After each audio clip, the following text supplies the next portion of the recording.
विधानसभा निवडणूक आणि बारामतीच्या जागेवरून राष्ट्रवादीच्या गोटामध्ये घडामोडी।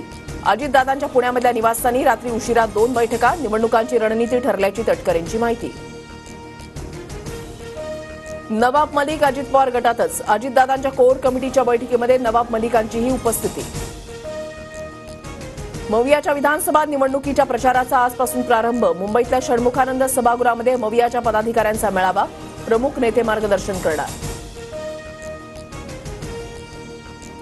काँग्रेस विदर्भामध्ये 62 पैकी 40 पेक्षा जास्त जागांवर दावा करणार। विदर्भात काँग्रेसच्या सर्व्हेमध्ये मवियामध्ये काँग्रेसला अधिक पसंती।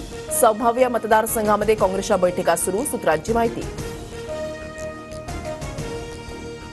राष्ट्रवादी अजित पवार गटाची जनसन्मान यात्रा आज मावळ आणि पिंपरी चिंचवडमध्ये, दोन्ही विधानसभा मतदारसंघामध्ये सभा होणार, तर तळेगाव दाभाडेमध्ये अजितदादा महिलांशी संवाद साधणार। बारामतीमध्ये अजितदादाच राष्ट्रवादीचे उमेदवार असणार। पार्लमेंटरी बोर्ड अजित पवारांच्या नावावर चर्चा करणार, सूत्रांची माहिती। बारामतीमधून लढण्यास मला फार रस नाही, मी 7 ते 8 वेळा लढलो। विधानसभेमध्ये बारामतीच्या उमेदवारीबाबत अजित पवारांकडून स्पष्ट, तर पुत्र जय पवारांच्या उमेदवारीचे संकेत। शरद पवारांसोबत परत जाणार का? घर वापसीच्या प्रश्नावर नो कॉमेंट्स म्हणत अजितदादांनी उत्तर देणं टाळलं। पवारांवरील टीकेबाबत भाजपा हायकमांडशी चर्चा करू, पंतप्रधान मोदींनी केलेल्या भटकती आत्मा या विधानावर अजित पवारांची प्रतिक्रिया। मुख्यमंत्री आणि दोन्ही उपमुख्यमंत्र्यांमध्ये पटत नाही, अजित पवारांची प्रत्येक फाईल फडणवीसांकडे जाते। रोहित पवारांची शिंदेंसह अजित पवार फडणवीसांवर खोचक टीका।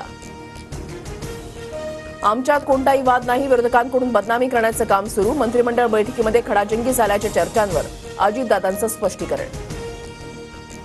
लाडकी बहीण योजनेचा हप्ता खात्यामध्ये जमा होण्यास सुरुवात, शासकीय सर्व्हर जाम होऊ नये यासाठी सरकारचं महत्त्वाचं पाऊल। पहिल्या टप्प्यामध्ये 33 लाख महिलांना 999 कोटी रुपयांचं वाटप।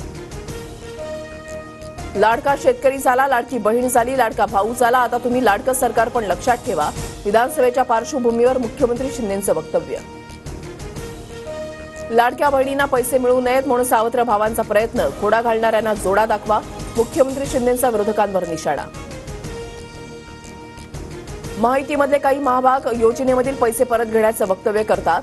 कुणी मायचा लाल तुमच्या खात्यामध्ये आलेला पैसा परत घेऊ शकत नाही, अजित पवारांचा रवी राणा आणि महेश शिंदेंवर निशाणा। राज्यामध्ये सर्वत्र पावसाची उघडीप, ऑगस्टपासून पावसानं विश्रांती घेतल्यामुळे पुन्हा एकदा उकाडा वाढला।